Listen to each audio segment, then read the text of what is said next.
안녕하세요. 저는 20대 후반 남자입니다. 먼저 제 사업이 망한 얘기부터 해야겠네요. 최근에 사업을 하다가 쫄딱 망했습니다. 제가 옷과 패션에 관심이 많아서 의류 사업을 시작했다가 빚만 지고 사업을 정리하게 되었던 건데 그나마 다행이라고 위안을 삼자면 빚이 그렇게 크지는 않았어요. 아무튼 앞서 말씀을 드리자면 저에게는 20대 중반부터 만나고 있는 여자친구가 있습니다. 곧 제 아내가 될 사람인데요. 제가 힘들 때나 어려울 때도 제 곁을 떠나지 않고 저를 지켜준 정말 착한 사람입니다. 이런 여자친구와 내년에 결혼을 앞두고 있었던 거죠. 사업도 망한 사내놈이 무슨 결혼이냐고요? 네. 사실은 여자친구랑 사고를 치고 말았습니다. 지금 여자친구 뱃속에는 저와 제 여자친구의 피를 이어받은 우리 아기가 자라고 있는 중이에요. 처음에 이 사실을 말씀드리자 장인어른은 쓰러지시고 장모님은 울고 불고 난리도 아니었습니다. 게다가 직장도 없고 의류 사업하다가 쫄딱 망한 놈을 사위로 받아들여야 한다는데 좋게 보이시겠습니까? 저라도 제 딸이 저 같은 사위를 데리고 나타나서 아기를 가졌다고 하면 혈압이 올라 노발대발하고 난리가 날 것 같네요. 그래서 처음에는 처가 댁도 반대가 심했지만 꾸준히 찾아뵙고 제 진심을 보여드리고 다시 일어나겠다는 굳은 의지를 보여드리자 서서히 아주 서서히 마음의 문을 열어주셨습니다. 그래서 저희는 내년 3월에 결혼식을 올리기로 하였고 현재는 혼인신고만 한 상태였었죠. 문제는 아까 말씀드렸다시피 의류 사업을 하다가 쫄딱 망했던 탓에 결혼 전까지 자금이 도저히 모이지 않을 것 같아 처가 댁에 잠시 얹혀 살기로 했습니다. 사실 우리 집이 따로 없으면 저희 부모님 집에 같이 들어가서 사는 게 맞는 거라고 생각하실 수도 있습니다. 하지만 안타깝게도 저희 부모님의 집은 현재 저희가 살고 있는 수도권이 아닐 뿐더러 집이 작아서 아내와 같이 들어가서 살기는 무리가 있을 정도였죠. 그래서 결혼 승낙을 해주실 때 장인어른과 장모님께서 마음을 크게 써주셨습니다. 제가 내년에 결혼식을 올리고 직장을 구하든 사업을 다시 하든 안정화가 될 때까지 처가 댁에 머물러도 괜찮다고요. 진심으로 감사드리는 마음에서 장인어른과 장모님의 말씀을 듣고 나니 눈물이 나더라고요. 세상 때려 죽여도 모자랄 못난 사위를 분명 불편하실 텐데 불구하고 본인 집에까지 있게 해주시다니 싶었습니다. 장인어른과 장모님의 진심 어린 응원에 힘이 나서 저도 하루빨리 재기해 보이겠다고 마음을 다짐했습니다. 아내에게는 여동생이 한 명 있는데요. 저한테는 처제가 되는 거죠. 제가 아내랑 혼전 임신을 하고 장인어른 댁에 방문했을 때 장인어른 장모님 말고 유일하게 아내의 여동생만 저를 위로해줬습니다. 호칭상 처제가 맞는데 제 입에 처제란 말이 아직 익숙하지는 않네요. 아무튼 처제는 예전에 아내랑 데이트할 때도 가끔 몇 번 봤었기도 했고 제가 성실하게 살아왔다는 걸 옆에서 봐왔었기에 그런 건지 저와 아내의 혼전 임신 소식에 충격은 먹은 듯 했지만 많은 위로를 해줬습니다.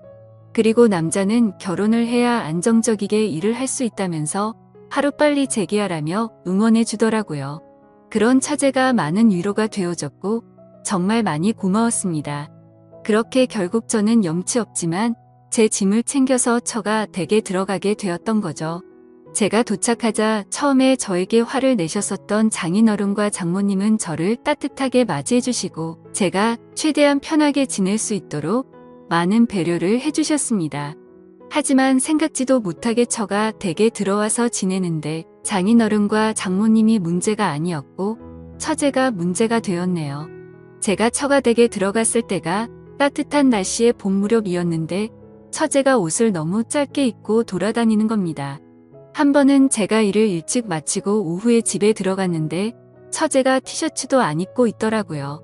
눈 마주치고 서로 얼마나 민망했는지 모릅니다. 그것도 처음에는 좀 민망해하고 옷을 챙겨 입는 신용이라도 했습니다. 그런데 제가 처가 댁에 온 지 한두 달쯤 되자 처제는 그냥 보려면 봐라라는 식으로 별로 대수롭지 않다는 듯이 가만히 있더라고요. 제 아내도 괜히 처제한테 형부도 있는데 옷 좀 입지? 라고 하면 아 더운데 어떡해 라고 합니다. 사실 처제의 몸매가 막 모델처럼 좋거나 그런 건 아니거든요. 보면 조금 민망합니다. 제가 얹혀 살려고 들어온 주제에 이런 얘기를 하면 안 되지만 상호 간의 예의는 차려졌으면 좋겠다 싶은 심정이 있었어요. 처가 댁에 몇 달 있다 보니 이 집안의 특성인 것을 알게 되었습니다. 사실 연애를 할 때도 제 아내는 여름만 되면 유독 더위를 많이 탔거든요. 그래서 늘 에어컨 나오는 카페로 피신하거나 시원한 바람을 좋아했었는데 아내가 이런 이유가 다 있었습니다. 가만 보니 장인어른과 장모님도 이 가족분들이 전체적으로 더위를 엄청 타서 힘들어 하더라고요. 제가 느꼈을 땐 크게 덥지도 않은데 아 덥네 더워 죽겠다 이런 얘기를 많이 하십니다. 그래서 처가 댁에 방마다 에어컨이 있어요. 거실에 큰 에어컨이 한 대 있고 방마다 1대씩 해서 총 4대가 있습니다. 저는 한 번씩 추워서 긴팔을 입고 있을 때도 있을 정도였죠.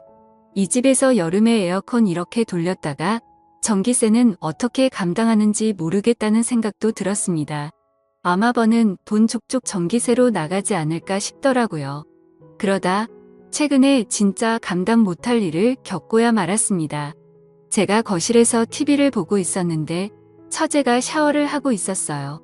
처제가 샤워를 마치고 나왔는데 깜빡하고 옷을 챙기지 못했는지 큰 수건으로 중요 부위만 가리고 후다닥 자기 방으로 들어가더라고요. 아, 정말 현타가 왔습니다. 내가 이 꼴을 언제까지 보고 있어야 하나, 이 꼴 보기 싫어서라도 하루빨리 이 집에서 나가야겠다 느꼈습니다. 그래서 한 번은 장인어른 장모님 처제 저와 와이프 모두 모인 저녁 식사 은근슬쩍 한마디 했어요. 장인어른 장모님 몸에 열이 참 많으신 것 같다고 하니까 맞다고 하시며 우리 집안 내력이 몸에 열이 좀 많다. 그래서 인삼이나 홍삼 같은 것도 안 먹는다고 말하시더라고요. 그리고 박서방 자네가 여름에 좀 민망하지? 미안해라고 하셔서 아니에요. 괜찮습니다 라고 대답했습니다. 미안하다 라고까지 하시는데 얹혀사는 제가 무슨 할 말이 있겠어요. 처제는 거기에다가 한술 더 떠서 형부도 더우시면 옷 좀 편하게 입고 다녀도 괜찮아요. 여름에 땀나고 덥잖아요 하는데 할 말이 없더라고요.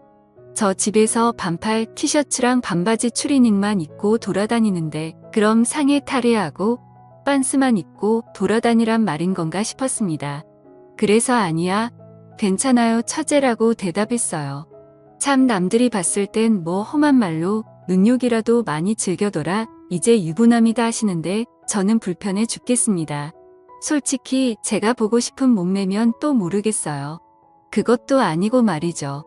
그때 처제가 샤워실에서 나와 호다닥 방으로 들어간 걸 아내한테 말할 수도 없고 참 힘드네요. 그래서 아내에게 고민사항을 말했습니다.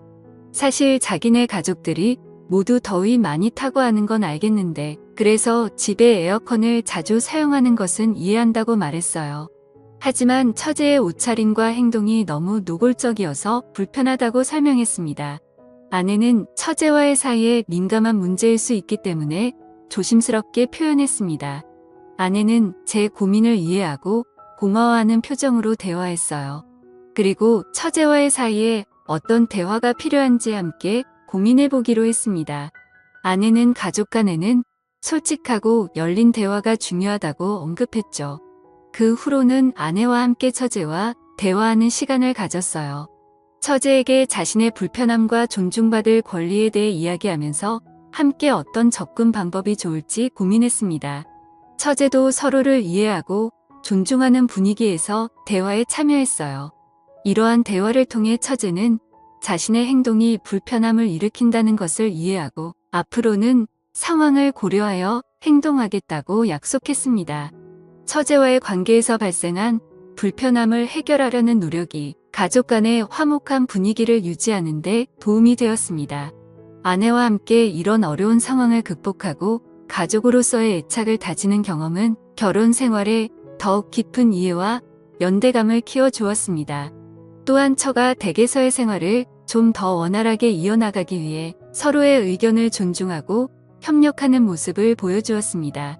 이런 어려운 상황을 극복하면서 가족 간의 소통이 더욱 중요하다는 것을 깨달았습니다. 가족 간의 소통은 서로의 감정을 이해하고 존중하는 데 있어 핵심적인 역할을 합니다. 그래서 아내와 함께 우리 가족 간의 소통을 강화하기로 다짐했습니다. 결혼식과 신혼집 마련에 성공한 뒤 현재는 새로운 가정을 준비하고 있습니다. 아내와 함께 새로운 시작을 앞두고 미래에 대한 꿈과 계획을 함께 나누고 있어요. 또한 처가 댁에서의 경험을 통해 가족 간의 존중과 이해를 높이는 노력을 기울이고 있습니다. 새로운 집으로 이사를 가기 전에는 처가 댁에서의 생활을 마무리하고 감사의 인사를 전하려고 합니다. 장인어른과 장모님, 그리고 처제에게 감사한 마음을 전하면서 새로운 가정에서도 서로 존중하고 이해하는 가족이 될 것임을 약속하려고 합니다.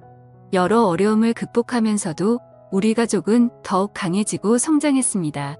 이제는 미래의 행복한 가정을 이루기 위해 함께 노력하고 서로의 지지와 이해를 바탕으로 더욱 깊은 연결을 만들어 나가려고 합니다. 마지막으로 이 얘기를 들어주셔서 감사합니다. 여러 어려움을 함께 나누고 고민하며 성장하는 과정에서 얻은 교훈들이 우리 가족을 더욱 튼튼하게 만들어 가고 있습니다. 앞으로도 서로를 이해하고 지지해주며 행복한 가정을 만들어 나가고자 합니다. 감사합니다. 행복한 하루 보내시길 바래요.